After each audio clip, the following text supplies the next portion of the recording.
वसुदेवसुतं देवं कंसचारूणमर्दनं देवकी परमानन्दं कृष्णं वन्दे जगद्गुरुं कृष्णं वन्दे जगद्गुरुं गुरुर्ब्रह्मा गुरुर्विष्णु गुरुर्देवो महेश्वर गुरुर्साक्षात् परब्रह्म तस्मै श्रीगुरुवे नमः। तस्मै श्री गुरुवे नमः। भगवान श्री कृष्ण महाअवतार बाबा जी, पितामह पत्री जी, सारे ऋषियों, सप्त ऋषियों, योगियों, ध्यानियों, मुनियों, संतों, महंतों, गुरुओं, सदगुरुओं, सभी को मैं आदर से नमन करता हूँ और उनकी चेतनाओं को मैं वंदन करता हूँ। तो आज पुरुषोत्तम योग पुरुषोत्तम योग नामना अध्याय में डॉक्टर सरोजनी मैडम का हार्दिक स्वागत करता हूं। और आइए मैडम, आप पुरुषोत्तम योग के लिए विजडम शेयर करें और यहाँ जूम सेशन पर जुड़े हुए सभी किताब प्रेमियों को मेरा आदर से नमन है, प्रणाम है, और यूट्यूब पर सुनने वाले को सभी को मेरा नमन। जय श्री कृष्ण, आत्मावंदन, धन्यवाद। आइए मैडम, अपना विजडम शेयर करें। नमस्ते। नमस्ते सर। प्रथम अपनी माता पिताओं को, गुरुजनों को, मेरे गुरुदेव स्वामी सुंदर चैतन्यानंद जी को, ध्यान ब्रह्मा पितामह डॉक्टर सुभाष पत्री जी को, एकत्वा गुड़ाकेशा ग्रैंड मास्टर श्री प्रबोध अच्युता जी को, इस गीता माता को, गीता ज्ञान को, श्री कृष्ण परमात्मा को और यहाँ पर उपस्थित सभी गीता प्रेमियों को, इस तकनीकी को, श्री कृष्णम वंदे जगद्गुरु के संयोजक श्री अनिल प्रजापति जी को विशेषकर मेरा सादर प्रणाम। अभी हम गीता ज्ञान के पहले गीता ध्यान में जुड़ जाएंगे। सभी लोग अपने दोनों हाथों को मिलाकर नाभि के पास रख लीजिए और दोनों पैरों को क्रॉस करके दाएं पैर आगे, बाएं पैर को पीछे रखकर दोनों को क्रॉस करके बैठ जाइए और अपने चश्मे को उतार लीजिए और मुस्कुराते हुए धीरे धीरे अपनी आंखों को बंद कर लीजिए और अपने अंदर चलती हुई सांसों के प्रति निगरानी रखेंगे। अपने सांसों के साथ जुड़ जाएंगे।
धीरे धीरे अपने हाथों को अपनी आंखों पर रखकर मुस्कुराते हुए हम अपनी आंखों को खोलेंगे और अपनी दिव्य मंगल दृष्टि का प्रसार करेंगे।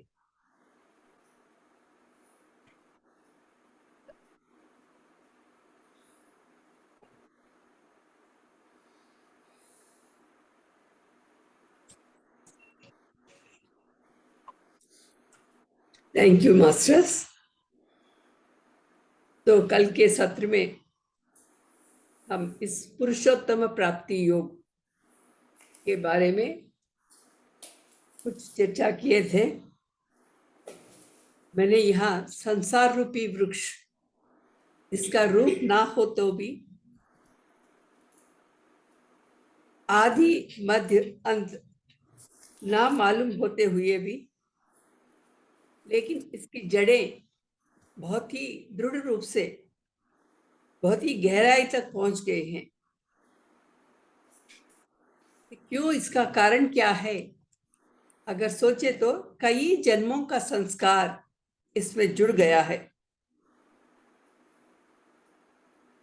लेकिन यहाँ पर कहना है कि कितने ही जन्मों के संस्कार हो तो भी अपने पास जो आयुध वो भी दृढ़ हो तो इस अश्वत्थ रूपी वृक्ष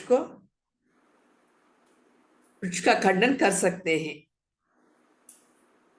माने दुनिया भले ही प्राचीन हो, लेकिन अश्वत्थ माने इसमें इस कल का रूप नहीं है। यही श्रद्धा माने होना, अश्वत्थ माने ना होना, रूप नहीं है। तो इस प्रकार हमें यह धैर्य भी यहाँ पे दे रहा है।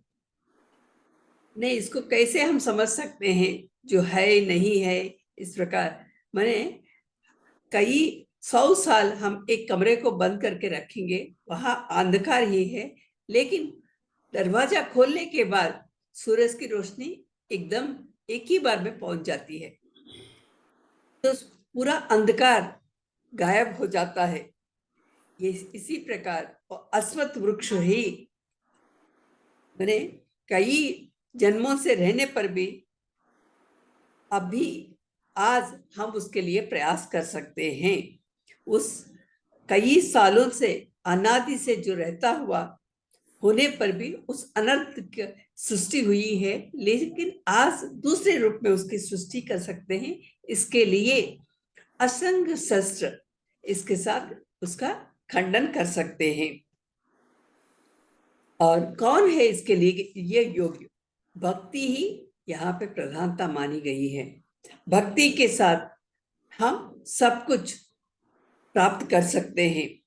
जिसके पास भक्ति है वे ही मुक्ति के लिए योग्य है माना जाता है। इस प्रकार तो इस प्रकार के जो अश्वत्थ रूपी संसार वृक्ष है हमारे सामने, उसका खंडन करना ही हमारा कर्तव्य है। और ये असंग शस्त्र, असंग माने संग रहित होना, माने विषयों के साथ जुड़ना संगत्व है, और उसके साथ अलग हो जाना यही संगराहित्य। माने इसके पहले जब तक मालूम नहीं हुआ तब तक विषयों के प्रति आसक्ति रही, अब विषय को समझ गए हैं, इससे दूर हट रहे हैं। माने इन विषयों में जो दोष है कि कितने भी हम उन विषयों का भोग करते रहे, लेकिन कभी अंत नहीं होता है, और इसका फल क्या है? अनर्थ होता है। जन्म मरण चक्र में फंसते रहना, उसमें जूझते रहना, दुख के साथ ज्यादा हो जाता है, हम दुख को ज्यादा महसूस करते हैं। तो इस प्रकार इसमें जो दोष है उसका दर्शन करना और उसके प्रति निरासक्ति, तो ये असंगत्व के लिए रास्ता है। ने जैसा हमको कभी हम जो खा रहे हैं उसमें विष मिला हुआ है करके जब मालूम होता है तो उस खाने को हम नहीं खाते हैं। उसी प्रकार इन विषयों में भी दोष है करके जब हमारी समझ बढ़ती है तो धीरे धीरे उसके प्रति आसक्ति घट जाती है।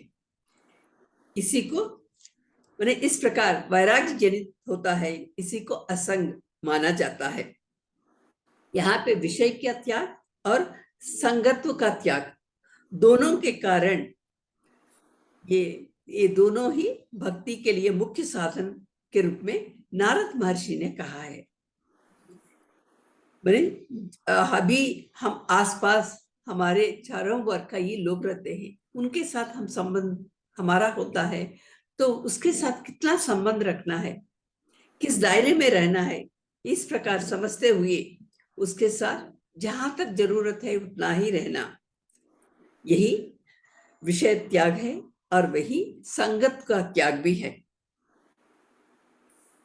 तो यहाँ पर इस प्रकार कितना भी हम देखें तो भी इस श्लोक में मैंने पुत्र दारा लोकेशना इसके प्रति वैराग्य जनित होना ही असंग है, क्योंकि हम जिसके साथ रहते हैं, जिस वातावरण में रहते हैं, जिन लोगों के साथ रहते हैं, जिन विषयों के साथ रहते हैं, इससे दूर थोड़ा हटकर जाना, यही असंग श्रेष्ठ माना गया है। तो इस प्रकार असंग भावना जब बढ़ती है तो परमेश्वर के प्रति अनुरक्ति बढ़ती है, और इस प्रकार इस भक्ति, इसे ही भक्ति कहते हैं, इस भक्ति की साधना करना ही, इसको अखंड रूप से आगे ले जाना, यही लोग हैं जिनको मोक्ष प्राप्त होता है। मैंने यहाँ भागवत में एक बात कही गई है, मुमुक्षु, हम सब मुमुक्षु हैं और जिज्ञासु भी हैं, तभी तो इस सत्र में जुड़े हैं कि इस प्रकार का ज्ञान लेते रहे हम समझने के लिए। तो मोक्ष की अपेक्षा करना ये बहुत जरूरी है, और इसके बाद अखंड यात्रा या अखंड साधना ऐसे करते रहे, तो यही अखंड भक्ति है। इसलिए तृतीय स्कंद में कपिल महर्षि ने अपने माता देवहूति को बोध किया है, कपिल गीता करके भी कहते हैं उसे। इसमें संगत में है क्या, कौन सा ऐसा विषय है, ये ममत्व की भावना, ममकार की भावना इस संगत में, उसके प्रति उस विषय हो, व्यक्ति हो या घटना हो, उसके प्रति आसक्ति, इसमें मुख्य विषय है। और उसके कारण क्या है, अहंकार, अहम मैं हूं। तो यहां पर ममत्व से आरंभ होना है असंग भावना। तो ममकार को, इस ममत्व की भावना को कैसे हम त्याग दें? वो कोई वस्तु नहीं है उसे हटाने के लिए, ये एक प्रकार का मान है, और यहाँ पे विवेक का लोप होने के कारण उसके साथ जुड़ जाते हैं। जब विवेक बुद्धि बढ़ती है, विचार भी करने लगते हैं, जब विचार करने लगते हैं, मंथन करने लगते हैं, धीरे धीरे वो आसक्ति कमजोर पड़ जाती है। इसीलिए विवेक और विचार के साथ हम इसके बारे में सोचते रहे, मंथन करते रहे, धीरे धीरे इससे दूर होते रहे। यहाँ पर एक बात कही जाती है कि अगर शादी के पहले पति हो या पत्नी एक दूसरे के साथ जानकारी नहीं होती है, शादी के बाद वो ममत्व की भावना बढ़ती है, और उसके बाद बच्चों के प्रति ममत्व की भावना बढ़ती है। ये मेरा है, ये मेरा, ये भावना हमको धीरे धीरे गहराइयों में ले जाती है, और उस बंधन में से बाहर आना हमको मालूम नहीं हो पाता, हम कैसे छोड़े इसे। उसके पहले उसके बारे में मालूम नहीं, लेकिन एक बार जुड़ जाते हैं उससे बाहर भी नहीं आ पाते हैं। लेकिन इसके पीछे का कारण क्या है, यह भी यहाँ बता रहा है कि हम अपने प्रति ही, वो प्रियत्व की भावना है, अपने प्रति ही, माने इसके साथ संबंध जोड़ दिए हैं, और उनके प्रति ही, अपने प्रति जो प्रेम है थोड़ा कुछ उसमें जाता है। इसीलिए यहाँ पे इसके प्रति विचार करना, इसके पहले नहीं है तो तब कुछ हमारे पास वो दुनिया नहीं है, लेकिन बाद में आकर ये दुनिया जुड़ी है, तो इसको हमें समझना ही है, समझने के अलावा और कोई चारा नहीं है। इसी को सत्य ज्ञान कहते हैं। इसी सत्य को बृहदारण्यकोपनिषद में याज्ञवल्क्य महर्षि बहुत ही दिव्य रूप में भाषित किया है। मैंने पत्नी और पति के बीच में जो संबंध है, मैंने अपने स्व प्रयोजनार्थ ही पत्नी के प्रति प्रेम होता है, अपने प्रयोजनार्थ ही बच्चों के प्रति भी। मैंने वित्त के प्रति जो प्रेम भावना है वो वित्त में नहीं है, अपने मन में है।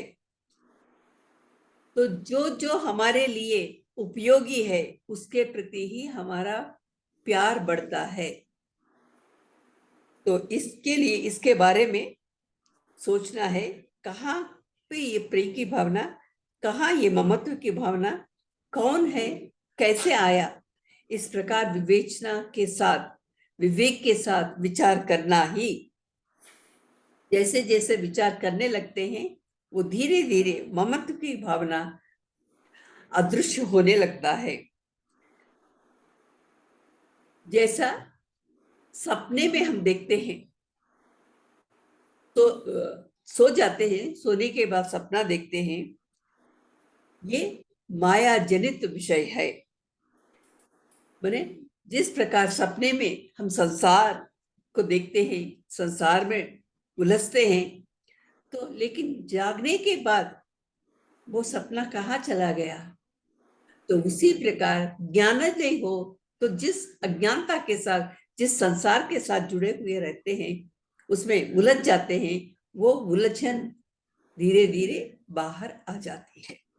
तो यहाँ पर जब सत्य के साथ जुड़ते हैं, ज्ञान के साथ हम विवेचना करते हैं, तो ये सब मिथ्या है करके हमको मालूम होता है। ये मिथ्या माया संसार तो असंगत अपने आप बुद्धि में यह भावना स्थिर हो जाती है। इस प्रकार उनकी जड़ों के साथ उखाड़ना, क्योंकि उसकी तह तक जाना है। अगर जड़ रह गए तो फिर से वृक्ष उगने लगता है। तो यहाँ पे हमें समझना है कि क्या कहाँ है संसार रूपी वृक्ष, यह अपने मन में है। तो असंग भावना के साथ, असंग आयुध के साथ इसका खंडन करना ही हमारा मुख्य कर्तव्य है। तो इसके लिए एक उदाहरण यहाँ बताया गया रावण लीला के बारे में। कहीं पर ये राम लीला होती है, रावण लीला होती है विजयदशमी नवरात्रों के बाद। तो कोई साधु भी उस तरफ से जा रहे हैं, बाकी लोग सभी जाते हैं, उसको बहुत उत्साह के साथ उस रावण लीला को देखते हैं और समझते हैं कि रावण का अंत हो गया, राक्षस का अंत हो गया। लेकिन उसी तरफ से एक साधु भी जा रहा है, लेकिन इसके प्रति उसने कोई झुकाव नहीं दिखाया, कोई आसक्ति नहीं दिखाया और आगे निकल जा रहा है। तो कोई एक व्यक्ति देखकर उस साधु से पूछता है कि सभी लोग इतने उत्साह के साथ इस लीला को देख रही हैं, लेकिन आप इसके प्रति ध्यान नहीं दे रही है, आप अलग रास्ता चुनकर चले जा रहे हैं। तो साधु हंसकर बोलते हैं, जो नष्ट हो जाता है उसको देखना क्या है, जो उसको ध्वंस करेंगे अभी, उसको जला देंगे अभी, तो उसको देखना क्या है। ऐसा कहकर वो निकल गया। लेकिन उस युवा को समझ में नहीं आया है क्या कह रहा है, एक पागलपन है करके समझ लेता है। फिर उसके बाद तो यहाँ पे रावण लीला के पास आ गया। फिर क्या है, उस पे एक बाण चला है, तो उसमें से एक आग निकला, फिर पूरा जल गया। तब उसकी समझ में आया, हम आए हैं कुछ देखने के लिए, यहाँ जलता हुआ विषय को देखना पड़ रहा है, सब कुछ जल रहा है। तो साधु की बात उसे समझ में आई। उसी प्रकार संसार रूपी वृक्ष के बारे में समझकर हमें उसको माने जड़ सहित उखाड़ने के लिए प्रयास करना है, अपने जीवन को प्रयोजनार्थ बनाना है, आत्मबद्ध होना है, आत्मवान बनना है। योगी भव अर्जुना करके कहा है कृष्ण ने, अर्जुन को योगी बनने के लिए कहा है। तो इसके प्रति हम आगे बढ़ना है। तो चौथा ये श्लोक देखेंगे अभी।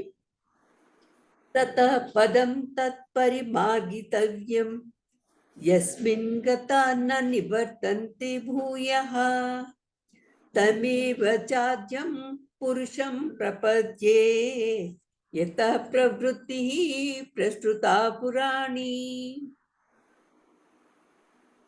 ततः पदं तत्परिमार्गितव्यं यस्मिन् गता न निवर्तन्ते भूयः तमेव चाद्यं पुरुषं प्रपद्ये यतः प्रवृत्तिः प्रस्तुता पुराणी ततः पदं तत्परिमार्गितव्यं यस्मिन् गताः न निवर्तन्ते भूयः ततः यस्मिन् गताः भूयः न निवर्तन्ते, क्योंकि यहाँ पे संस्कृत में कुछ शब्दों को आगे पीछे करना पड़ता है।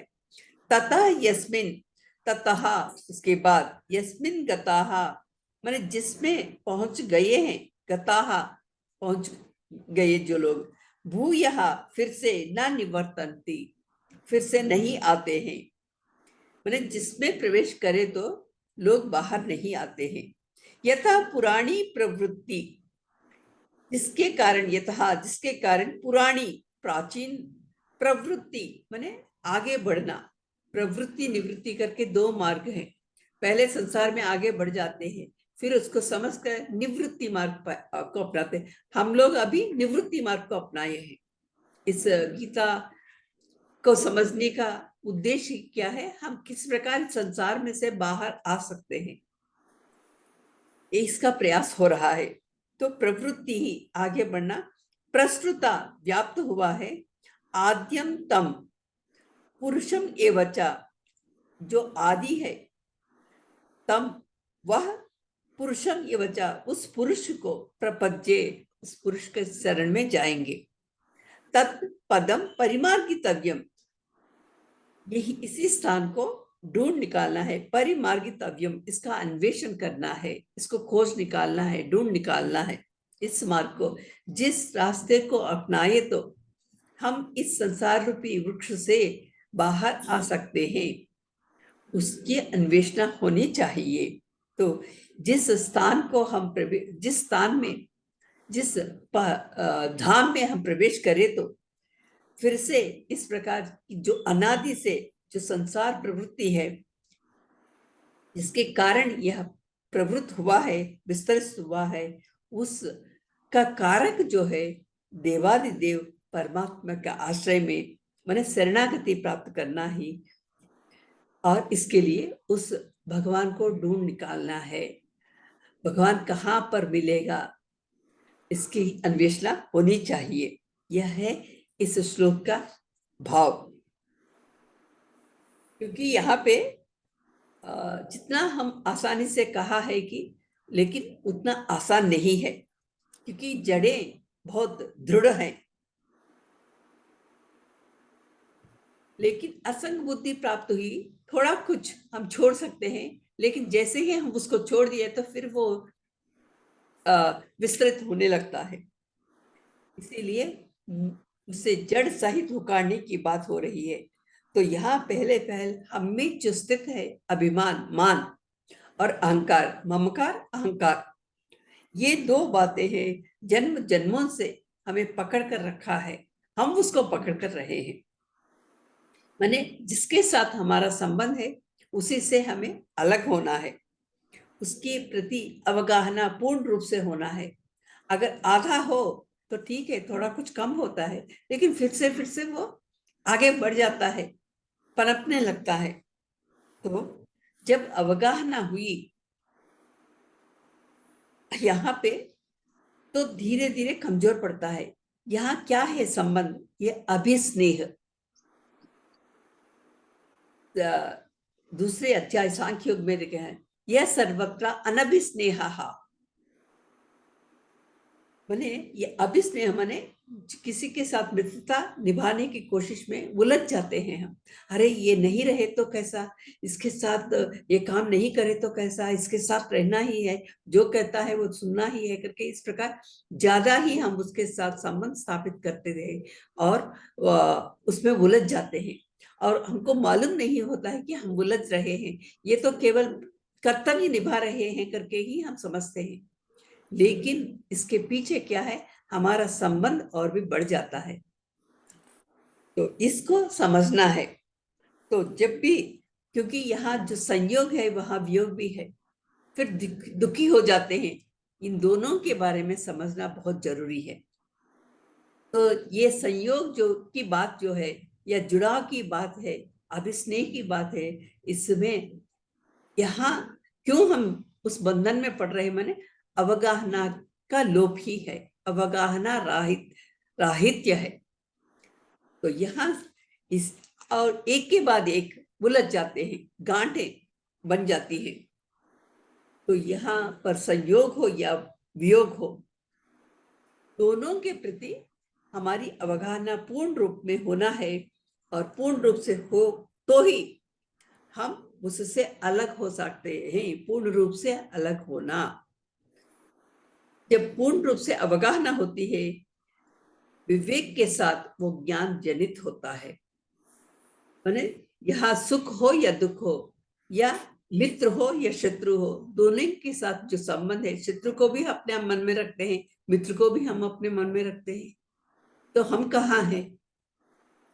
तो इसकी अवगाहना हमें होनी चाहिए।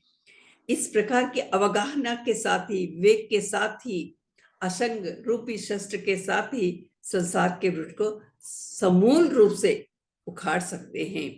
असंग स्वरूप माने पहले साधक दशा में भले ही वो असंग हो, लेकिन साध्य दशा में वही स्वरूप के रूप में बन जाता है, वही स्वरूप है। पहले हमें कोशिश प्रयास करना जारी रखना है, धीरे धीरे वही दुनिया हो जाती है, असंग रूपी दुनिया। इन संबंधों के साथ जो कुछ जुड़ा है पहले, उसी स्थान निरासक्ति माने अद्वैत चैतन्य रूपी स्वरूप ज्ञान को प्राप्त कर पाते हैं। तब हमें मालूम होता है मेरा स्वरूप ही असंग है। माने इस दुनिया में रहते हैं, लेकिन सबके साथ जितनी जरूरत है उतना ही, लेकिन अगर पाए या खोए उसके प्रति हम संबंध को नहीं रखते हैं, क्योंकि ये सब एक स्वभाव है। जुड़ना फिर बिछुड़ना एक स्वभाव है, तो उसको समझ लेते हैं। बस समझना यही है हमारा कर्तव्य। इसके असंग का पारमार्थिक निर्वचन यही है, असंगोहम असंगोहम असंगोहम पुनः पुनः सच्चिदानंद रूपोहम अहमेव अहम अव्ययः। मैं असंग हूँ, मैं असंग हूँ, पुनः पुनः असंग हूँ, सच्चिदानंद स्वरूप हूँ। सत्य चित्त आनंद स्वरूप। सत्य सत्य संबंधित विषय, चित्त हमारे हृदय में ज्ञान, सत्य ज्ञान के रूप में है। तो सत्य ज्ञान के रूप में है, जिसके हृदय में ये ज्ञान है, सत्य का ज्ञान, वह आनंद स्वरूप है, सच्चिदानंद स्वरूप। मैं तो अव्यय हूं, अहम एव अहम, मैं ही हूं, मैं तो एक आत्मा के रूप में हूं, अहम अहम। इस प्रकार शंकराचार्य स्वामी ब्रह्म ज्ञानावली में उस माला में अनंग स्वरूप के बारे में, असंग स्वरूप के बारे में बताया है। यही असली असंग की भावना, माने सोने के समय में जो सपना दिखते हैं और उसमें जुड़ जाते हैं, हम यही संसार है करके मानते हैं, तो ये तंद्रा की अवस्था में है। इससे जागना ही हमारा परम कर्तव्य है। तो जैसे हम सपने को समझते हैं जागने के बाद, उसी प्रकार ज्ञानोदय के बाद उस अज्ञान को समझना है। तो यहाँ जो संगत्व को जिसने हमने पहले उसके प्रति, संगत्व के प्रति जुड़ गई, अभी मालूम हो रहा है कि ये तो असंग रूप में शोभायमान जो है, विराजमान है अद्वैत स्थिति। तो हमारा तक्षण कर्तव्य क्या है? परिमार्गणम माने अन्वेषण, पर तथा पदम तत्परिमार्गितव्यम श्लोक में है। तो इसकी खोज ढूंढ निकालना है। ये परमात्मा का मार्ग माने सत्य का मार्ग, इस पे चल पड़ना है, क्योंकि कई जन्मों का संस्कार है। इतनी आसानी से वो छोड़ता नहीं हमें, हम नहीं छोड़ते हैं उसको। तो धीरे धीरे हमें इस रास्ते पर आगे बढ़ते रहना, क्योंकि इस संसार में, सृष्टि कार्य में हम घूमते हुए, उलझते हुए उसको, उस कारण को हम दर्शन नहीं कर सकते हैं। तो तत्पदम, तत् मने भगवान, तत्वमसि, तत्त्वम असि, वह तुम ही हो, मने वह भगवान तुम ही हो। तो उसी पद को प्राप्त करना है। इस प्रकार की इस सांसारिक भावनाओं से इस सृष्टि में घूमे फिरे तो मालूम नहीं होता है। इसीलिए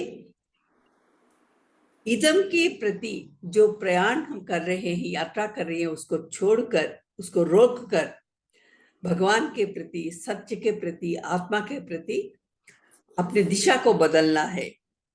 क्योंकि ये ब्रह्म पद, ब्रह्म धाम अनंत है, पूर्ण है, या इसके बारे में मालूम करना ही अपना परम कर्तव्य है। तो यह ज्ञातव्य के लिए संबंधित, नाती कर्तव्य के लिए, इसीलिए मार्ग ना होकर परिमार्ग, माने एक विशेषण भी जोड़ दिया गया है।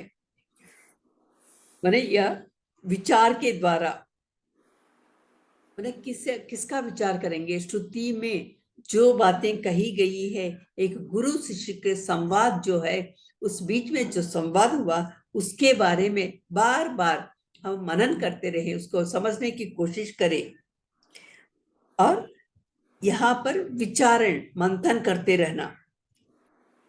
तो यहाँ ज्ञातव्य ही कर्तव्य हुआ है, अपना कर्म जिज्ञासा के रूप में बदल गया है। और वहां पे हमारा जो कर्म है, पहले के जो कर्म, वो सब गायब हो गए हैं। यही परिमार्गणम करके, तत्पदम तत्परिमार्गितव्यम करके जो श्लोक में बताया गया है, उसका विवरण इस प्रकार का है। माने ज्ञातव्य ही कर्तव्य है। सुनते रहना, मनन करते रहना, विचार करते रहना। माने जो नहीं है उसके लिए प्रयास क्यों हो? कर्म करते हैं हम,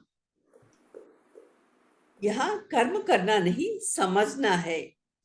क्योंकि कर्म के लिए आदि अंत होता है, जो कर्म फल भी आदि अंत होते हैं। कर्म का जो, कर्म में जो कारण है, वही हमारे और आगे के कर्म के लिए भी बाध्य हो जाते हैं। कर्म में जो कारण में जो है, कर्म में वही होता है। तो महर्षि का एक याद करना है।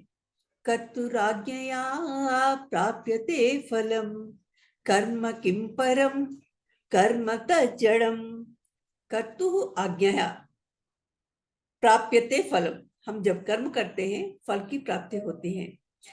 कर्म करते हैं, कर्म का फल मिलता है। कर्म किम परम, कर्म तज्जड़म, कर्म ही जड़ है। तो कर्म से जो मिलता है फल, वह भी जड़ है। कृति महोदधौ पतन कारणम, गति निरोधकम, फलमशाश्वतम। कृति महोदधौ, ये सागर की तरह हम कर्म करते रहते हैं। पतन कारणम, कितना भी करे लेकिन उसका अंत मालूम नहीं होता है। गति निरोधकम, हमारी गति क्या है? सत्य को जानना, लेकिन ये कहा यहाँ निरोध हो रहा है। फलम अशाश्वत, अशाश्वत फल, हमको शाश्वत फल चाहिए। तो उसके लिए बताया गया, ईश्वरार्ध्यकम निश्चयाकृतम चित्त शोधकम मुक्ति साधकम। ईश्वरार्पितम, ईश्वरार्पण बुद्धि के साथ समर्पण, सब कुछ भगवान की देन है, उसके प्रति समर्पित कर देना। ईश्वरार्पितम ना इच्छयाकृतम, मुझे यह चाहिए वह चाहिए करके ना होकर, कर्मणि एवं अधिकारते मां फलेषु कदाचन, फल की अपेक्षा ना करते हुए आगे बढ़े। चित्त शुद्धि होती है, मुक्ति साधक, मुक्ति साध्य है। इस प्रकार रमण महर्षि के पहले 3 श्लोकों में बताया गया है। उसी प्रकार यहाँ ब्रह्म पद वो पूर्ण है, अनंत है, तुम उससे अलग ना हो। क्यों? तुम में ही यह प्रश्न जनित हुआ। इस प्रश्न का उदय तुम में है, तुम ही उसके लिए कार्य हो, कारण हो। जिसमें प्रश्न उत्पन्न हुआ, उसी में जवाब समाधान है करके पहले कहा करते तो समझ में नहीं आता। मुझ में प्रश्न आया तो मुझ में ही समाधान है, मैं ही उसका समाधान हूँ। मैं ही पूर्ण में हूँ, मैं ही पूर्ण हूँ, मैं ही ब्रह्मा हूँ। तो तुम ही ब्रह्मा हो तो ब्रह्मा को प्राप्त करना क्या है? ब्रह्मा का ज्ञान ना होने के कारण मैं तो परिमित रूप में अपने को जीव के रूप में समझ रही हूँ। लेकिन भावना करने मात्र क्या मैं अनंतता प्राप्त कर लेती? तो वो जो अज्ञान मुझ में स्थित है उसको तो धीरे धीरे इन साधनाओं के द्वारा उसको दूर करते रहना, अज्ञान का निर्मूलन करते रहना। क्योंकि ज्ञान के साथ ही, सत्य ज्ञान के साथ ही अज्ञान का निर्मूलन होता है।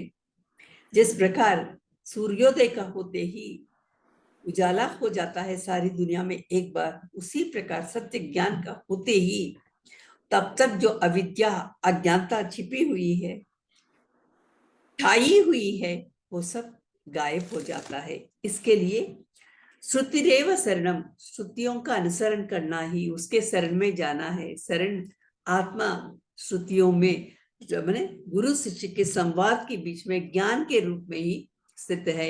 ये सभी श्रुतियां कहते हैं। छांदोग्य उपनिषद, सभी उपनिषद श्रुति है। तो उसको बार बार श्रुति स्मृति पुराणानाम, और उस श्रुति को स्मृति अपने मन में बार बार मनन करते रहना। ये पुराण विषय बहुत ही प्राचीन विषय है। आलयं करुणालयम नमामि भगवत पादम शंकरम करके शंकर जी के लिए, माने शंकराचार्य जी के लिए इस प्रकार करुणालयम, क्योंकि 3 बार उन्होंने कन्याकुमारी से लेकर कश्मीर तक पैदल की यात्रा करते हुए सबके मन में अद्वैत की भावना स्थापित करने लिए बहुत प्रयास किया। 32 साल के पहले ही, इतने कम उम्र में 3 बार उन्होंने यात्रा की थी, पैदल यात्रा। तो अद्वैत भावना की सिद्धि के लिए उसे हर जगह पे, हर व्यक्ति के लिए यह साध्य है करके यह बताने के लिए उन्होंने भरसक प्रयत्न किया है, कोशिश किया है। तो मैं तो अनंत हूँ, अविनाशी हूँ, अव्ययी हूँ, अक्षर हूँ करके मुझे कैसे मालूम होता है? मैं अपने से नहीं जान पाने के कारण, किसी और के कहने के साथ ये संभव होने के कारण वो व्यक्ति ही गुरु है। जब भू रूप अज्ञान का निवारण करने वाला मैं लघु हूँ, छोटा हूँ, तो गुरु सत्य दृष्टा है। तो तब सतगुरु सत्य का दर्शन किया है, सत्य दृष्टा है। जिसको सद्गुरु प्राप्त होता है वही, उसी को ये पूर्णत्व का ज्ञान होता है। आचार्यवान पुरुषो वेदहा, मैंने आचार्य वो आचरण करता है, फिर दूसरों को बोध करता है। जब आचरण करता है तभी हम में अनुभूति होती है। जिसमें अनुभूति होती है वही दूसरे व्यक्ति को दर्शा सकता है। इसीलिए इस प्रकार के ज्ञान को प्राप्त करने के लिए जो जिज्ञासु, हम जैसे जिज्ञासु है, गुरु के आश्रय में जाना है। तद विज्ञानार्थम सह गुरुमेव अभिगच्छेद, तद विज्ञानार्थम, इस प्रकार के ज्ञान को प्राप्त करने के लिए गुरु एवं अभिगच्छेद, गुरु के पास जाना है। तो गुरु क्या है? तुमको जैसा तुम समझ सकते हो, हर एक की समझ अलग है। जैसे शिष्य समझ सकता है उस प्रकार गुरुकुल में रहने का यही मतलब है कि गुरु बार बार तुमको देखता है, तुम्हें परखता है, और तुमको किस प्रकार का रास्ता सुझाना है उसी प्रकार के उपाय को सुझाता है। तो इसीलिए गुरु के पास रहने का मतलब यह है कि वो उसके सन्निधान में रहना, उसके सानिध्य में रहना, और हर पल हमारे भलाई के लिए, हमारी उन्नति के लिए गुरु प्रयास करते हैं और उस रास्ते पर हम चल पड़ते हैं। तो तुम अपने को दर्शित करने के लिए प्रामाणिक रूप में प्रबोध करते हैं। ज्ञान को प्रमा कहते हैं। जब प्रमाण होता है तब ज्ञान प्राप्त होता है, क्योंकि जब तक हम समझ नहीं पाते हैं, जैसा सूर्योदय होते ही जो अंधकार है तब तक वो सूर्योदय के होने से उजाला होता है करके बताते हैं, तो हमको समझना है उसे। यह सृष्टि परमात्मामय है कि कैसे समझ सकते हैं? गुरु के दिए हुए ज्ञान से ही हर विषय सृष्टि में एक कार्य है, भगवान का ही बनाया हुआ यह विषय है करके, इस प्रकार का रूप है करके जब धीरे धीरे हम समझते हैं तो हमारी अज्ञानता का अंत होने लगता है। तो यहाँ शास्त्र को श्रुति प्रमाण है, वेद प्रमाण है, वेदांत वाक्य का विचार मंथन करना है, इसी को प्रमाण विचार और कहते हैं। और शास्त्र को प्रमाण रूप में ग्रहण करके तुम ब्रह्मा हो लेकिन तुम्हें समझना है करके इस प्रकार के रास्ते को, इस प्रकार के सुझाव को बताते हैं। जिस दिव्य मुहूर्त में आईने में अपने मुख को देखकर, माने शास्त्र ज्ञान के साथ मुमुक्षु अपने आप में उस शास्त्र में बताई गई बातें और गुरु का बोध, इन दोनों के साथ अपने आप को देखने लगता है, अपने आप का दर्शन करने लगता है। ये तो आत्म साक्षात्कार माने बाहर दिखने वाली चीज नहीं है, अपने अंदर अनुभूति करना। यहाँ पे मैं ही आत्मा हूं, आत्मा ही ब्रह्मा है, इस प्रकार के अपरोक्ष ज्ञान गुरु से हमें प्राप्त होता है। लेकिन मुझे उसका प्रत्यक्ष रूप अपने आप में करना पड़ता है, उसकी अनुभूति करनी पड़ती है। दर्पणे मुख दर्शनवत, आईने में अपने चेहरे को देखते हैं। शास्त्रे आत्मदर्शनम, शास्त्र में जो बातें कही जाती हैं गुरु के द्वारा हमें बोध होता है। तो इस प्रकार ब्रह्म पद जो है ज्ञातव्यम, ज्ञान के रूप में है। इसे परिमार्गितव्यम, परि माने प्रामाणिक शास्त्र को प्रतिपादित करने के लिए यह शब्द का प्रयोग किया गया है। प्रमाण रूपी विचार के द्वारा ही ब्रह्मा का अन्वेषण करना है, यही ज्ञान मार्ग है, यही राजमार्ग है। इसीलिए विषयों का त्याग करना और संग त्याग, संगत्व का भी त्याग करना है, क्योंकि अपने लिए समय देना है तो दूसरे विषयों में अनावश्यक विषयों को छोड़ना है। जब असंग बुद्धि शुरू होती है उसके बाद निश्चल निर्मल बुद्धि से इसका श्रवण करना है। इसीलिए संग त्याग के बाद ही श्रवण करने की बात कही गई है। इस प्रकार के नियम को भी यहाँ पे ये विधान बताया गया है। संन्यस्य श्रवणम कुर्यात्, आपका कर्तव्य क्या है? अपना कर्तव्य सब कुछ छोड़कर श्रवण करते रहो, करते रहो, करते रहो। कभी वो एक विषय हमारे अंदर बैठ जाता है तो उसको लेकर हम आगे बढ़ जाते हैं। पहले गुरु के यहाँ श्रवण करना, श्रवण के प्रति बहुत जोर दिया गया है। श्रवण मनन निधिध्यासम, ये तीन बातें गुरु के साथ, माने गुरु के पास रहना, बताते रहते हैं, सुनते रहना हमें। और क्योंकि इतनी आसानी से वो बहुत दृढ़ जड़े हैं, उसको उखाड़ नहीं सकते, धीरे धीरे लेकिन जरूर यह तथ्य है। इसीलिए मोक्ष तो ज्ञान रूप में है और ज्ञान के कारण ही मोक्ष प्राप्त होता है, यही ब्रह्म पद है। यह तत्पदम, तद्वन, तत्पद मने उसका धाम, उस मने वह मने भगवान है।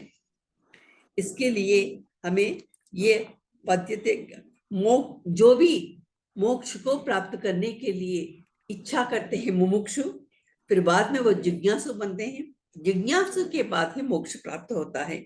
इसी को माने मुमुक्षु को जो पद प्राप्त होता है, जिस धाम में पहुंचते हैं, उसको परम पद कहते हैं। इससे बढ़कर परम सर्वोत्कृष्ट पद है।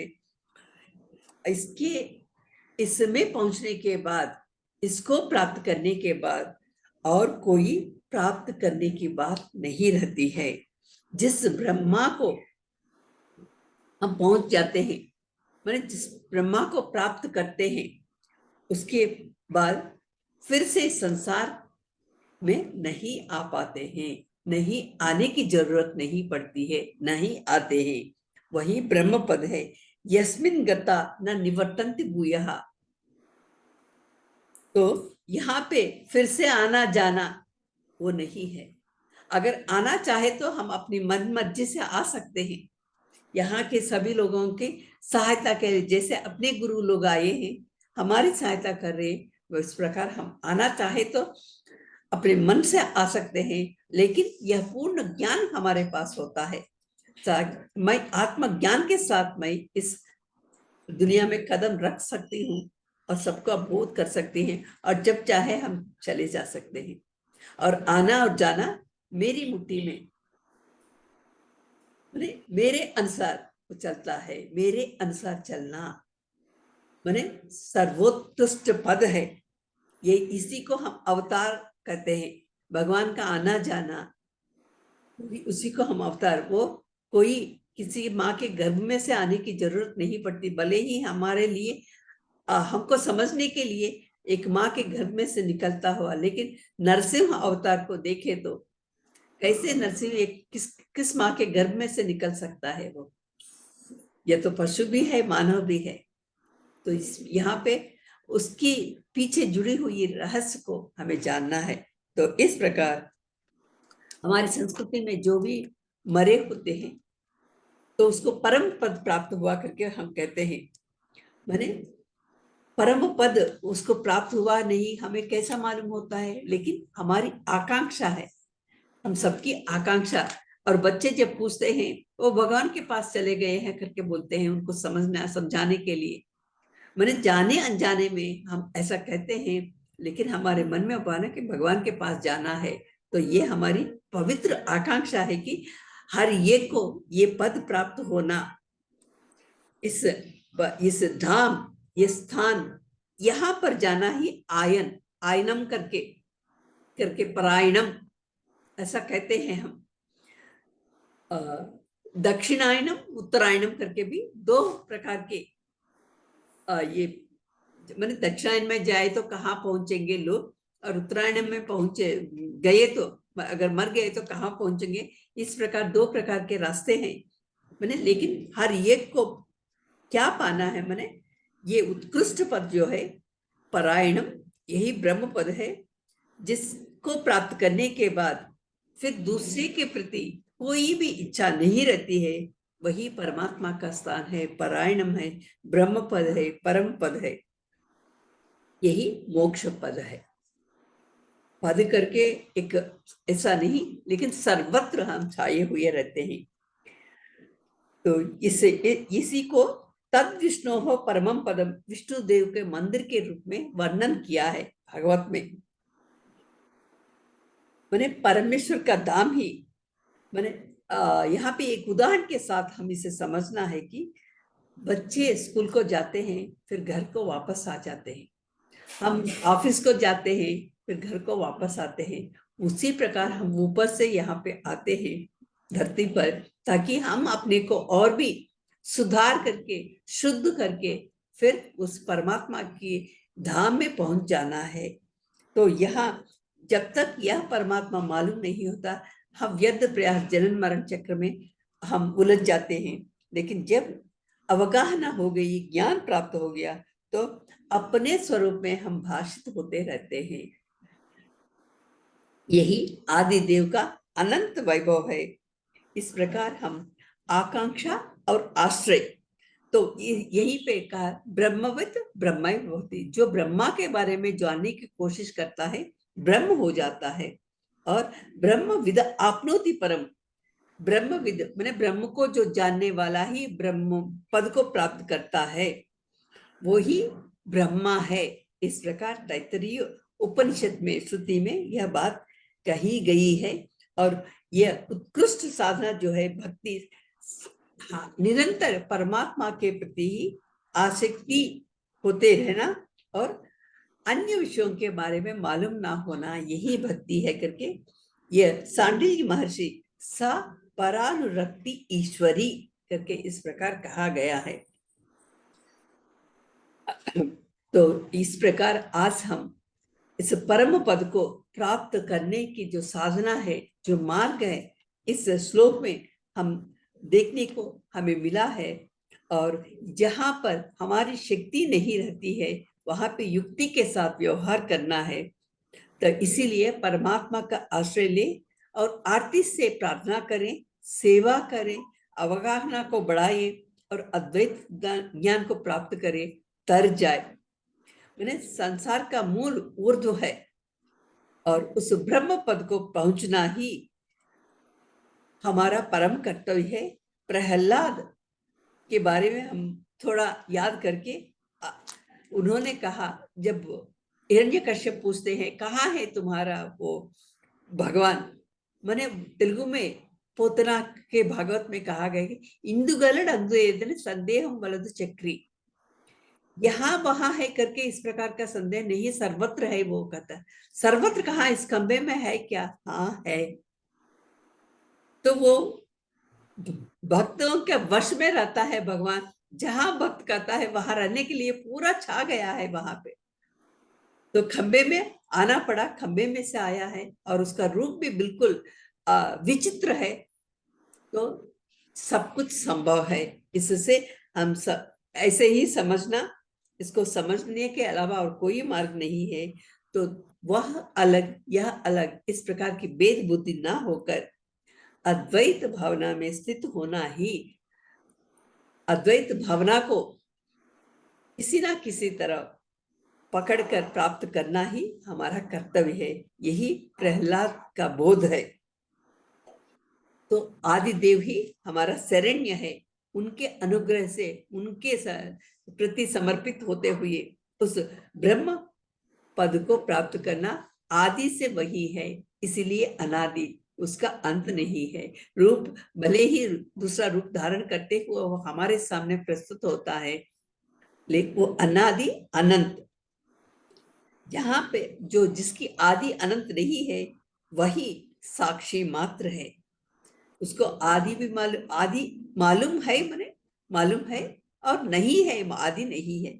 तो उसके यही हमारे पुरुष शब्द का भी अर्थ है कि पुरा एव आसीत पुरुषः, माने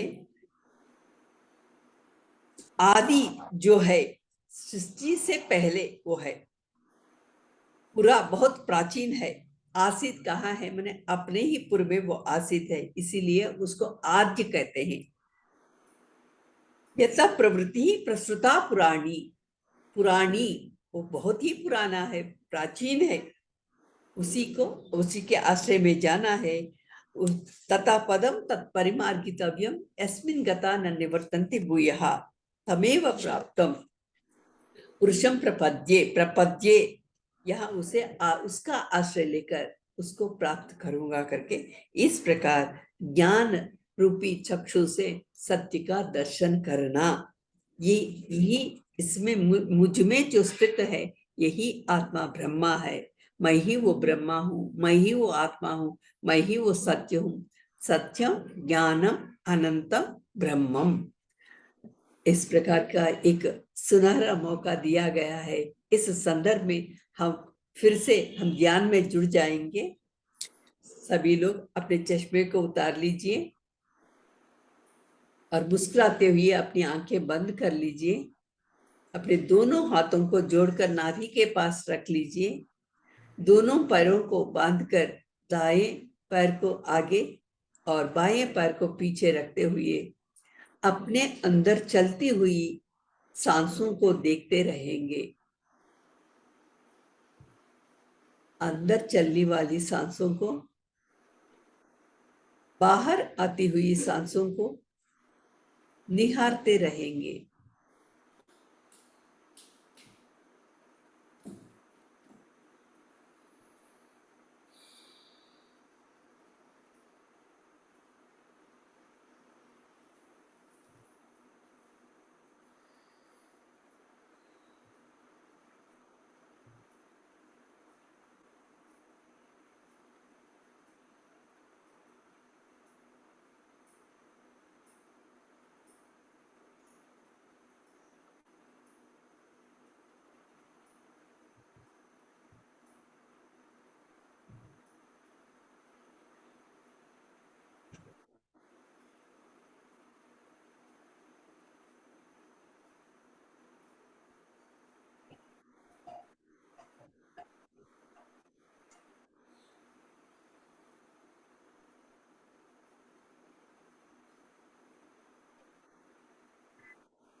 धीरे धीरे अपने हाथों को अपनी आंखों पे रखिए और मुस्कुराते हुए धीरे धीरे हम अपनी आंखों को खोलेंगे, अपनी दिव्य मंगल दृष्टि का प्रसार करेंगे।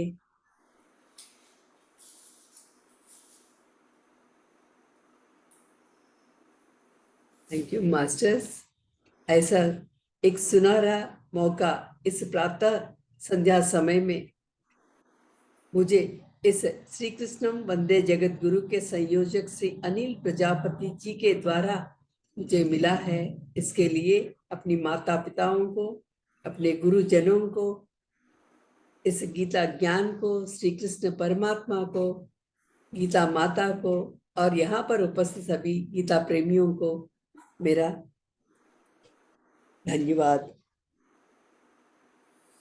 खूब खूब धन्यवाद।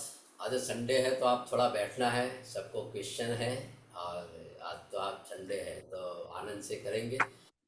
तो आत्मवंदन, धन्यवाद सभी का, क्योंकि ये 15वां अध्याय में इतनी गहरी बातें आज आपने बताई, बहुत डीप की बात सब में आ गया कि इसमें आपने वो भी बता दिया अच्छा कि भाई जो दृढ़ वृक्ष जो है संसार वृक्ष, उसको वैराग्य रूप को मजबूत करके उसको छेद करके जो जीव जो है जन्म मरण से वो पीछे भी आता है और नहीं भी आता, तो उसको काट के हम परमात्मा के शरणे जाना है ये संसार।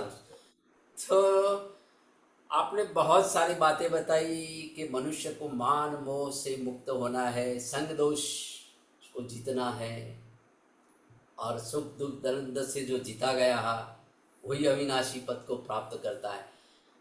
तो इतनी सारी बातें जो है आपने गुरु की बात तो जो बताई, आज मैं वही थोड़ा बताने वाला हूँ। मुझे भी एक मौका मिला आपके जो शब्द से तो आपने गुरु की बात कही, चित्त की बात कही, सच्चिदानंद स्वरूप क्या है।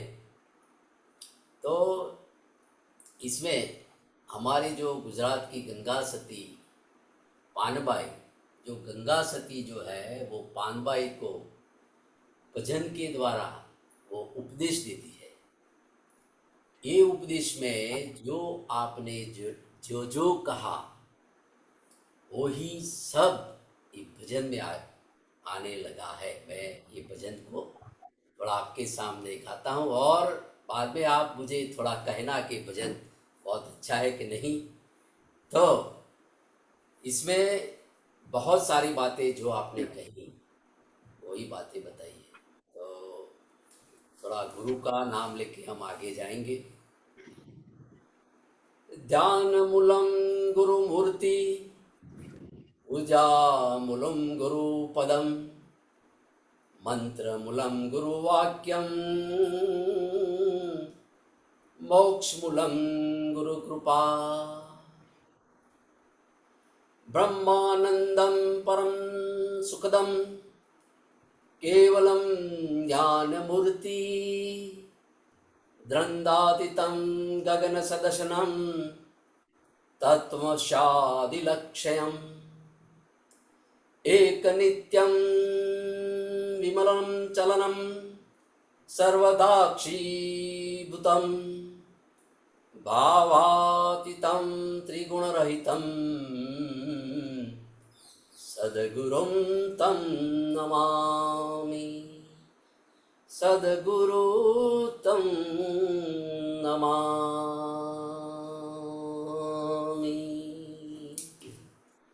तो भजन है सिलवंत साधु ने वारे वारे नमिये पानबाई जिना बदले नहीं वर्तमान रहे। तो ये भजन में थोड़ा गाता हूँ।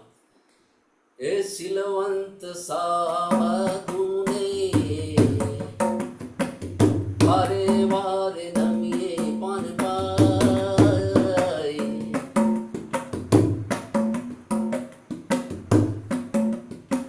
जिना बदले नहीं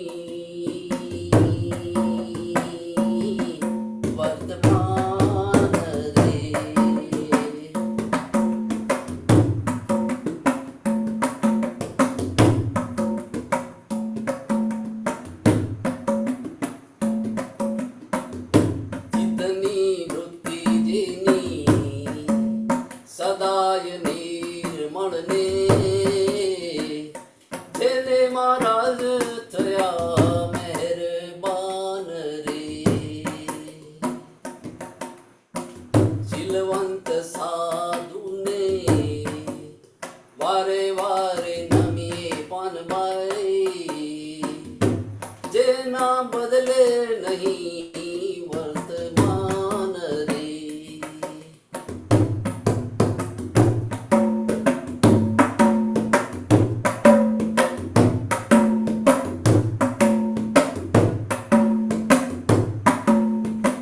भाई रे शत्रु ने मित्र एके ઉરમાં નહીં ને રે, જેને પરમાર્થમાં પ્રીત રે। ભાઈ રે શત્રુને મિત્ર એકે નહીં રે ઉરમાં રે, જેને પરમાર્થમાં પ્રીત રે।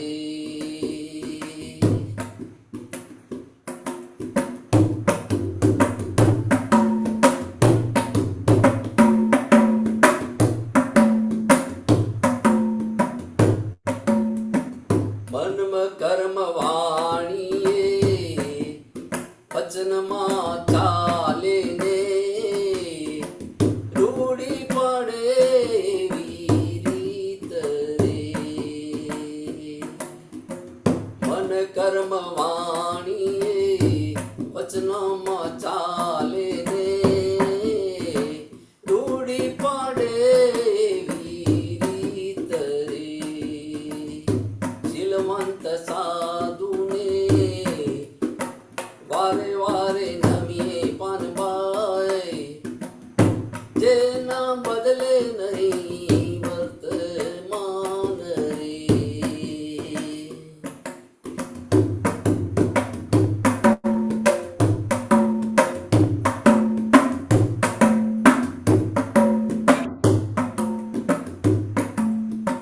ભાઈ રે આઠ પહોર મસ્ત થઈને રેવે રે, જેને જાગી ગયો તુરિયાનો તાર રે।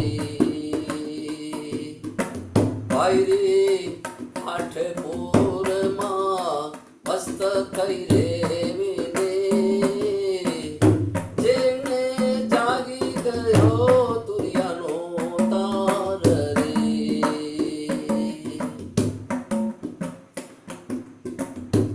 નામ ને રૂપ જેણે મિથ્યા કરી જાણ્યું ને,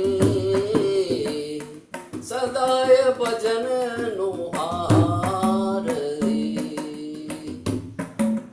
નામ ને રૂપ જેણે મિથ્યા કરી જાણ્યું ને, સદાય ભજનનો આહાર રે। શીલવંત સાધુને વારે વારે નમીએ પાનબાઈ, જેના બદલે નહીં વર્તમાન રે। ભાઈ રે સંગત્યુ તમે જારે એવાની કરશો ને, ત્યારે ઉતરશો પાર રે। ભાઈ રે સંગત્યુ તમે જારે એવાની કરશો ને, ત્યારે ઉતરશો પાર રે।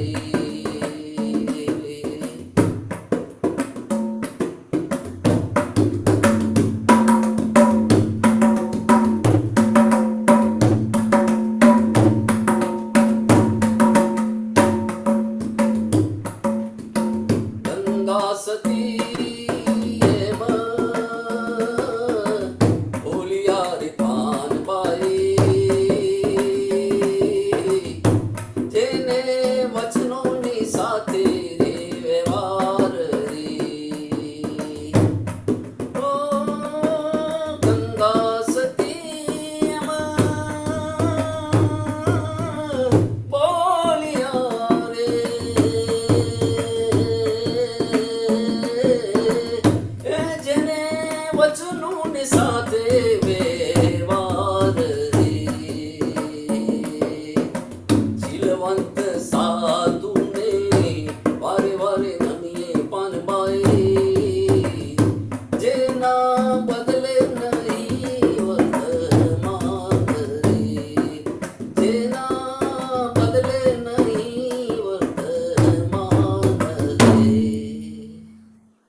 कृष्ण कन्हैया लाल की जय। तो आज के भजन में जो आपको मैं बताता हूँ, गुजराती है तो पता नहीं चलेगा अमुक वर्ड्स क्या है गुजराती।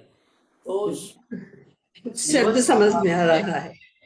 सिलवंत साधु ने वारे वारे नमिए, चिलवंत साधु। तो अभी साधु की बात आती है तो सबको लगता है कि भाई जटा बढ़ाई हो, भूषा धारण किया हो, उसको हम साधु बोलते हैं। पर साधु यानी कि निर्मल मन वाला, निर्मल हृदय वाला, सज्जन पुरुष है, उसको हम साधु कहते हैं। और उसको वारंवार वंदन करते हैं, क्योंकि उसका वर्तमान जो है वो बदल नहीं जाता, वो उसका अच्छा ही चरित्र है, चारित्रवान है, उसको हम साधु कहते हैं। हम सब साधु है, जो जिसका चरित्र अच्छा है वो साधु है। तो यहाँ वो बताते हैं कि चितनी वर्ती जेनी सदाए निर्मल मड़ी, जेने महाराज मेहरबान थया रे। तो चित्त की बात आती है तो हमारे चित्त पवित्र होना चाहिए, चित्त का शुद्धिकरण होना चाहिए। हमारे अंतकरण जो है, मन बुद्धि चित्त और अहंकार है, वो शुद्ध होना चाहिए, पवित्र होना चाहिए। भाई रे शत्रु ने मित्रु एके नहीं उरुमा, जेने परमार्थ माँ प्रीत रे। तो ये बात भगवत गीता में आती है कि शत्रु हम ही हैं और दुश्मन भी हम ही हैं, शत्रु भी हम हैं, मित्र भी हम हैं। तो आपने भी ये बात बताया था अभी, तो ये भजन में भी आया है कि भाई रे शत्रु ने मित्रु एक ही नहीं हुआ। हमारे अंदर कोई भी भावना ऐसी नहीं है कि कोई शत्रु भी हमारा नहीं है, कोई हमारा मित्र भी नहीं है। और हमारा जो भाव है सदाए परमार्थ में है, अच्छे में हमारा भाव है। और मन कर्म वाणी ने वचन में चाले ने रूढ़ी पाड़ी एवी रीत रे। तो बहुत अच्छा समझाया है कि मन वचन कर्म वाणी, वचन से चलना चाहिए। तो जो कोई सिलवंत साधु है उसको हम आगे झुकते हैं, यानी कि हमारा जो अहंकार जो है उसको हम पिघल देते हैं, उसको हम दूर कर देते हैं। इसलिए तो हम वंदन करते हैं। हम वंदन करने का तरीका क्या, हम प्रणाम क्यों करते हैं? तो हमारे अंदर जो अहंकार, जो ईगो है, उसको निकालना है। तो गुरु के सामने हम जाते हैं, सदगुरु के सामने, तो हमारा अहंकार को बिल्कुल रखना नहीं है। और ऐसे जगह पे हमको जाना है कि जहाँ हम कई लोगों के पास जाते हैं तो हम भटक जाते हैं और उसको गुरु मान लेते हैं, और उसके अगर हम झुक भी जाते हैं और हमारा कीमती समय जो है उसको हम व्यर्थ कर देते हैं। तो गंगा सती ऐसा बोलती है कि सद्गुरु को आप पहचानिए, अच्छी तरह से पहचानिए कि आपका समय व्यर्थ न हो जाए। ऐसे लोगों के पास मत भागिए, मत दौड़िए, कि जो कई लोग ऐसे हैं, पाखंडी लोग, हमको घुमा देते हैं, हमारा समय को व्यर्थ करते हैं। तो वो जो जिसका वर्तमान अच्छा है, तो जो कबीर भी ऐसे बात करते हैं कि भाई गुरु को जो पहचानना है तो छिंदकिन के तुम चुनो। पानी पीना जानकर और गुरु बिना जानकर, वो कबीर साहब कहते हैं कि पानी को पीना जानकर और गुरु को बिना जानकर, ऐसे ही हमको पहचानना है। तो ये गंगा सती बहुत अच्छी बात कहती है कि जीना बदले नहीं वर्तमान है, का वर्तन में कोई परिवर्तन नहीं होता। ऐसा गुरु हमारा चाहिए, बहुत अच्छा होना चाहिए। तो बात ये आती है कि भाई रे आठे पोरमा मन मस्त थई रहवे, जेने जागी गयो तुरिया तीर्थनो तार। तो अभी बताया कि 8 पहर हमारे 24 आवर्स है, हम आनंद में रहने के लिए आए हैं। आनंद में रहना है यानी कि सतचित आनंद में रहना है। तो सतचित आनंद में रहना, तो हमको पता है कि हमारी पहली अवस्था जो है वो जागृत अवस्था थी, है स्वप्न अवस्था, जागृत और सुषुप्त, बाद में तुरिया, बाद में तुरिया तीर्थ। तो तुरिया तीर्थ जो हम बन जाएंगे, तुरिया तीर्थ यानी कि हमारे अंदर जागृत अवस्था, बाह्य से जागरूक, अंदर से जागरूक, और पूरा जो ज्ञान जो हम अंदर से प्राप्त हो जाए उसको तुरिया तीर्थ अवस्था कहते हैं। तुरिया के बाद तुरिया ही आता है। तो भाई ने अभी बहुत अच्छी बात कही थी कि संग दोष की बात जो आई, तो भाई रे संगत्यु तमे जारे एवानी करशो ने भावे उतरशो भव पार। तो संगत का बहुत महत्व बताया है भगवत गीता के ये 5 श्लोक। मोह छोड़कर और उसको छोड़कर संगतों को अच्छी संगत बनाना है। एक गंगा सती यही बात करती है कि ऐसे संत को चुनो, आप ऐसे पुरुष को चुनो, तो जहाँ ऐसी जगह के बैठना चाहिए कि उसके प्रति हम समर्पित हो जाए और उसको लगे कि वो गुरु को हम गुरु मान बैठे, जो अच्छे व्यक्ति है उसके साथ हम समर्पित होना चाहिए। तो हमारा ऐसा भाव भी शिष्य प्रति ऐसा हो जाता है, क्योंकि संगत जो अच्छी होती है, जो हमको अच्छी दिशा तरफ ले जाने वाला है, वही गुरु है, सदगुरु है, जो अंधकार को दूर करके प्रकाश की ओर तरफ ले जाने वाला जो एक गुरु तत्व है, उसको हमको पहचानना है। और ऐसे पाखंडी बहुत सारे गुरु हैं, पड़े हैं संसार में, नाम तो हम जानते नहीं, लेकिन अखबारों में हैं, पढ़ते हैं, या कोई मीडिया में आता है, या कुछ ऐसे मैसेज में आता है, तो उसके साथ छेतरपिंडी बहुत होती है साधकों के साथ। तो ऐसे साधकों को चेतना चाहिए। वो गंगा सती पानबाई 150 साल पहले उन्होंने बोला है कि सिलवंत साधु ने वारे वारे नमिये रे पानबाई, जेना जेना बदले नहीं वर्तमान रे। तो गंगा सती पानबाई, गंगा सती जो अनपढ़ बाई थी, उन्होंने 150 साल पहले ये बात उन्होंने कहा, तो आज तक हम भी क्यों नहीं समझ सकते। तो गुरु को अच्छी तरह से पहचानना है, सदगुरु को अच्छी तरह से पहचानना है। सदगुरु ऐसा होना चाहिए जहाँ से हमारा जो हमारा जो रास्ता जो हमको मोक्ष तरफ ले जाने वाला अच्छा रास्ता बताए। तो ये गंगा सती ने बहुत अच्छा कहा कि संगत तमें एवानी कर, जो संगत अच्छी करनी चाहिए। तो संगत सांगत्य जो हम करते हैं, और ये अर्जुन को भी, भगवान श्री कृष्ण को भी यही बात बताई कि संगत अच्छी करना है। संगदोष जिसने जीता है वो अविनाशी पद प्राप्त करता है। तो ये बात 15वां अध्याय में बात बहुत अच्छी बताई है। और गंगा सती है मैं बोलिया रे, जिन्हें वचनों साथे व्यवहार रे। तो गंगा सती बहुत अच्छी बात करते हैं कि आज क्या है कि वचन की कोई कीमत नहीं। पहले हम बोल देते कि हाँ भाई आपका मैं काम करूँगा, ज़रूर करूँगा, बाद में आधा घंटे में फ़ोन आ जाएगा, अरे ये तो हमारे से नहीं होगा, ऐसा था और मैंने बोल दिया। अरे भाई वचनों की कीमत है, रामायण में बोला गया है, रामायण में भी कहा है वचन की बहुत कीमत है। तो ये वचन के व्यवहार में जो होता है, शीलवंत व्यक्ति जो है, जो हम उसको प्रणाम करते हैं, जो साधु हैं, जो सज्जन पुरुष हैं, तो वो विवेकी और वचनी होते हैं। जो एक बार वचन से दे दिया तो वचन की कीमत होती है।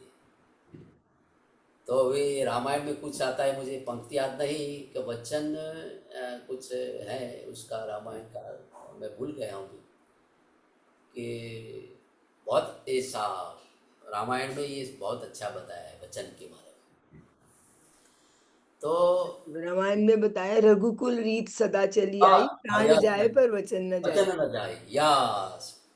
रघुपति रीत सदा चली आई, रघुकुल रीत सदा चली आई, प्राण जाए पर वचन न जाए। पर वचन। वचन न जाए। तो वचन की कीमत है। तो यहाँ जो बताए, सदगुरु के चरणों में हम पहुँच के, शीश झुका के, शिष्य बन के, और उसके बताए मार्ग पर हम विचरण करेंगे, यही भक्ति है हमारी।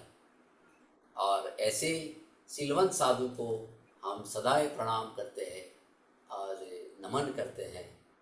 तो हरिओम तत्सत।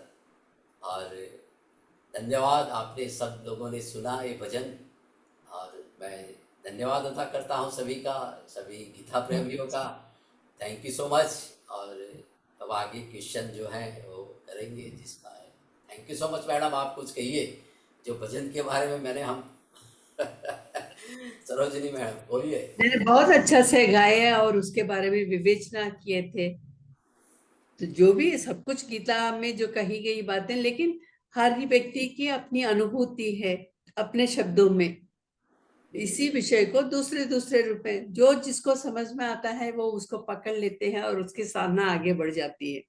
तो अभी गंगा पानबाई की बात कह रही है, तो 100-150 साल पहले कही गई बात, मैंने साधक उस समय के जो प्राप्त किए, इस अनुभूति को प्राप्त किए, तो अपने शब्दों में उन्होंने इस गीता के विषय को कई और रूप में दे दिया है, ताकि वो लोग उसको समझ सकते हैं। गीता को समझ नहीं सकते हैं, लेकिन इसको समझे तो भी जिंदगी सार्थक बन जाती है।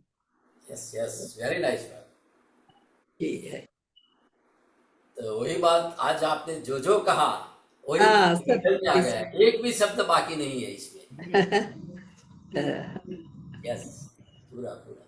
और इंदु मैडम, आपका खूब खूब धन्यवाद। और बोलिए आप। Thank you so much. पहले तो सरोजनी मैम का बहुत बहुत धन्यवाद, बहुत अच्छे से बताते हैं, बिल्कुल विस्तार पूर्वक एक एक शब्द का आप जो अर्थ बताते हैं, तो बहुत ही अच्छा है ना। चाहे हम थोड़ा करें, लेकिन बहुत जो उसके अंदर जो गहरी बातें हैं वो हमको हम तक पहुंचे। बहुत ही इसमें अच्छा। गुरु जी का लिखा हुआ है। इसको पढ़कर समझने की कोशिश में लगे रहे बस। हाँ गुरु की अपनी तपस्या है उसमें। तो एक मौका मिला मुझे भी उस गहराई तक जाने के लिए। अनिल जी ने हमें एक मौका दिया है। यस, बिल्कुल। और अनिल जी का तो धन्यवाद है ही, हृदय यस। से कृतज्ञ है। तो ग्रेटिट्यूड आपके लिए कि ये मौका दिया, और बड़ा अच्छा सा चल रहा है, बहुत अच्छा। मैं कभी सुबह नहीं भी जुड़ पाती, पर बाद में सुन लेती हूँ, तो बहुत अच्छा हाँ, वो लगता तो है। है। हाँ हाँ। जी। तो बिल्कुल बहुत अच्छी बातें हम यहाँ पर देख रहे हैं, विवेकपूर्ण रूप से हमको पता चलना चाहिए, है ना। तो कठोपनिषद में भी ऐसा बताया गया, मार्ग तो हमारे सामने ही है ना। कठोपनिषद में ऐसा कहा गया कि नचिकेता को यम ने दो मार्ग बताए। कहा कि एक श्रेय का मार्ग है और एक प्रेय का मार्ग है ना। हाँ। हमारे सामने ही है, एक श्रेय का मार्ग है जो कि श्रेष्ठ है, कल्याणकारी है ना, हमको ऊपर की ओर उठाता है। और एक प्रेय का मार्ग है, वो लगता तो प्रिय है, वो प्रिय हाँ। मार्ग है, लेकिन वो हमको कहाँ ले जा रहा है, वो संसार की ओर ले जा रहा है।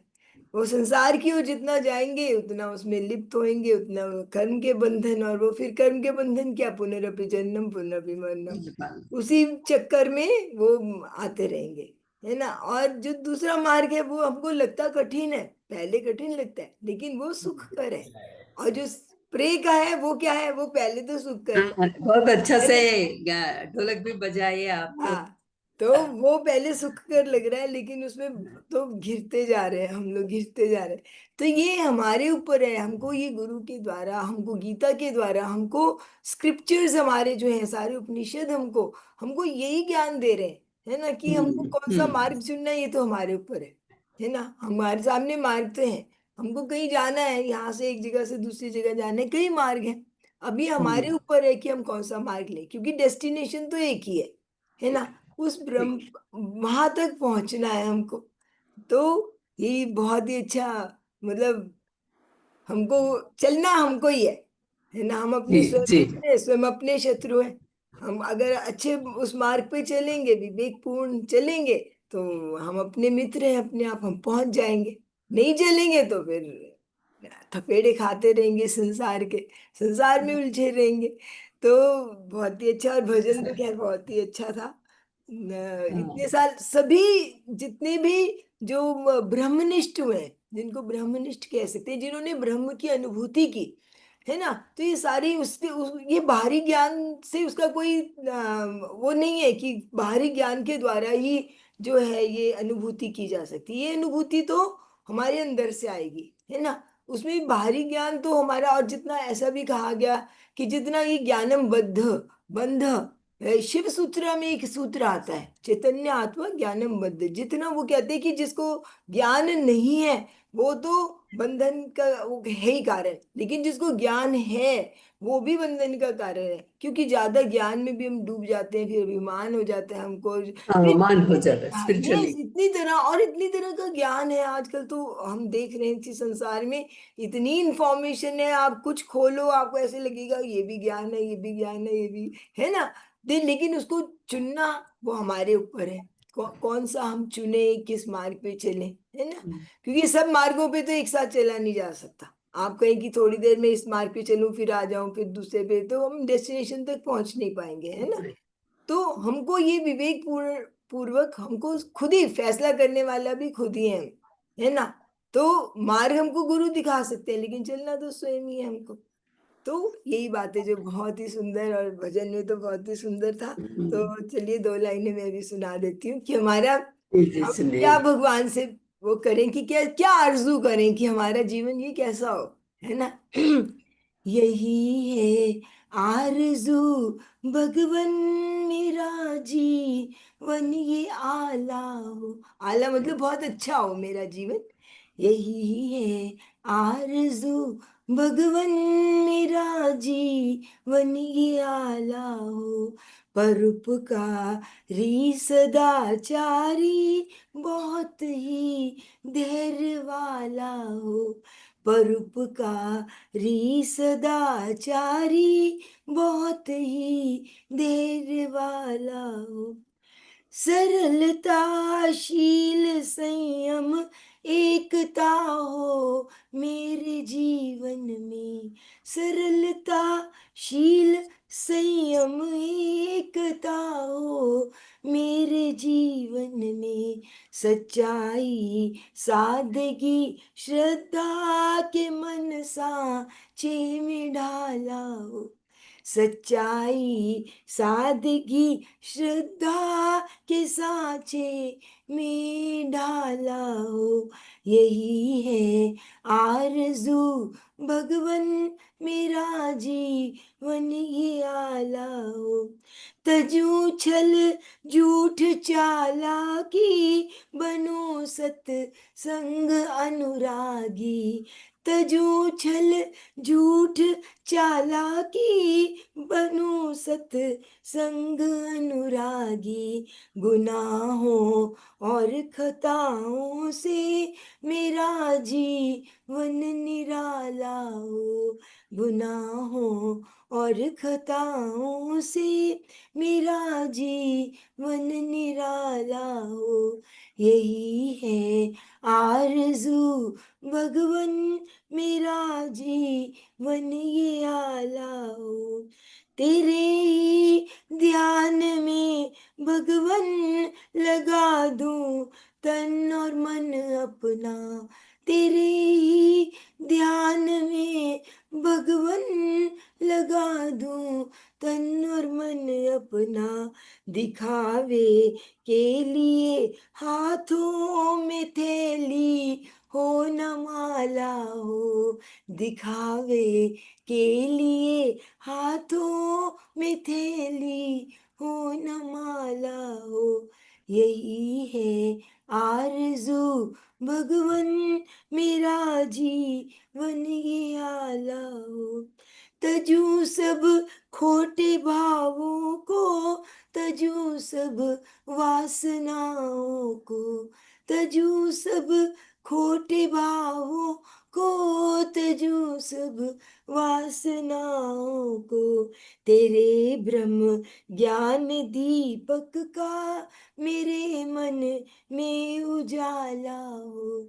तेरे ब्रह्म ज्ञान दीपक का मेरे मन में उजाला हो।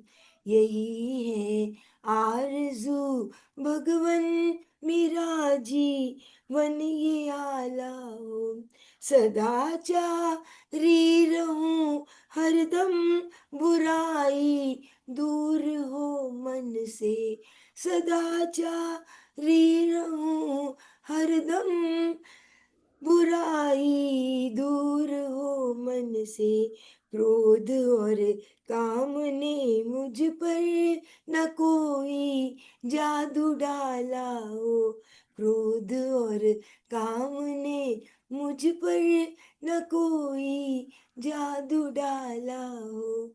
यही है आरज़ू भगवन मेरा जीवन ये आला हो, यही है आरज़ू भगवन मेरा जीवन ये आला हो। तो यही प्रार्थना हम करें कि हमारा कोई जो संसार की झूठ छल चालाकी जितना सब कुछ यही रह जाए, और हमारा हृदय क्या है, बिल्कुल सरल भाव, जैसे बच्चे होते हैं, बिल्कुल सरलता, वासनाएं नहीं, कोई खोटे भाव नहीं, काम क्रोध लोभ मोह मद अहंकार कुछ भी नहीं, है ना। तो अगर जब ऐसा जीवन बना लेंगे तो फिर हम तो ब्रह्मनिष्ठ ही है, एक तरह से साधु ही है ना, जिसको कहा गया। तो यस, ऐसा ही हमारा जीवन होना चाहिए। और जब हम ऐसा सोच लेंगे, पहली बात तो ऐसा हम जिज्ञासा करेंगे कि ऐसा हो हमारा, फिर उस मार्ग पर हम चल पाएंगे। अगर हमारे में ये है ही नहीं, हम तो उस संसार में ही लिप्त हैं, तो कैसे उस मार्ग पे चलेंगे। सबसे पहले तो हम अपने मन में सोचेंगे, है ना, एक थॉट लाएंगे कि ये हमारा ऐसा होना चाहिए। कोई होता है ना, बिल्डिंग बनाते तो उसका पहले नक्शा बनाया जाता है, अच्छा आर्किटेक्ट, बना। है ना। पहले तो मन में होता है कि अच्छा हमको एक मकान लेना है, अच्छा ठीक है, फिर हम आर्किटेक्ट बनाते हैं, अच्छा यहाँ पर ये होना चाहिए, यहाँ पर ये होना चाहिए, यहाँ पर ऐसा होना चाहिए। ऐसे ही हमको अपना जीवन का आर्किटेक्ट का पहले हम बनाए, इन्हें पहले बनाई, हमको कैसा चाहिए, ऐसा चाहिए हमको जीवन, ये आला हो, धैर्य हो उसमें, उसमें शांति हो, उसमें प्रेम हो, है ना। ऐसा जीवन हमको बनाना है। फिर हम जब ऐसा सोच लिया तो धीरे शने शने उस मार्ग पे आगे चलेंगे। और जब चल पड़ेंगे, पहला कदम, दूसरा, तीसरा, है ना, फिर पहुंच जाएंगे। जैसे कोई लेडर है, सीढ़ी यस। है, पहले तो हमको सोचे अच्छा हमको ऊपर जाना है, ओके, तो चलो पहला कदम लिया, फिर उस पे स्थिर होए, है ना। डगमगाएंगे तो फिर क्या है, नीचे गिरेंगे। चाहे ऊपर से भी नीचे गिर सकते हैं, ऐसा भी नहीं है हाँ कि हाँ। नहीं गिर सकते, जब तक हम पूरी तरह से हम संभले हुए नहीं है।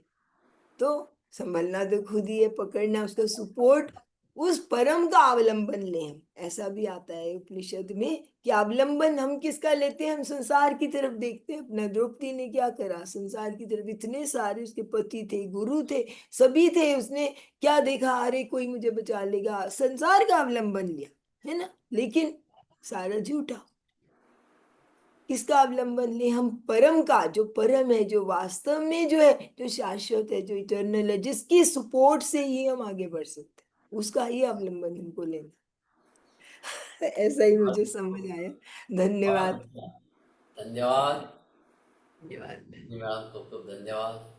हाँ। और प्रश्न किसी को करना है, आज संडे है तो कर सकते हैं, कोई बात नहीं, 10 मिनट और बैठेंगे तो। गीता जी। गीता जी कुछ ध्यान में बैठ गए लगते हैं आज। हाँ नमस्ते। अरे बोलिए, अनम्यूट करे, म्यूट करे, आवाज नहीं आ रहा है आपका। हाँ बोलिए बोलिए।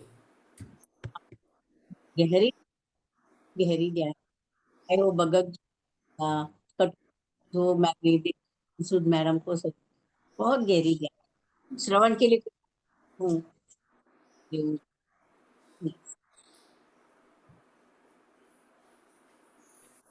Thank you Geeta madam, thank you. आप गहरे ध्यान में गए थे, वो बताया और आपने सुना भी सही। तो आज का ये सेशन हम समापन करते हैं, और सभी गीता प्रेमियों को मैं आदर से नमन करता हूँ, और doctor Sarojini madam, Indu madam, Geeta madam, सभी को धन्यवाद, धन्यवाद, धन्यवाद। और सबका मंगल हो, सबका मंगल हो, सबका मंगल हो। हरि ओम तत्सत, हरि ओम तत्सत, हरि ओम तत्सत। ओम शांति शांति शांति। धन्यवाद। Yeah.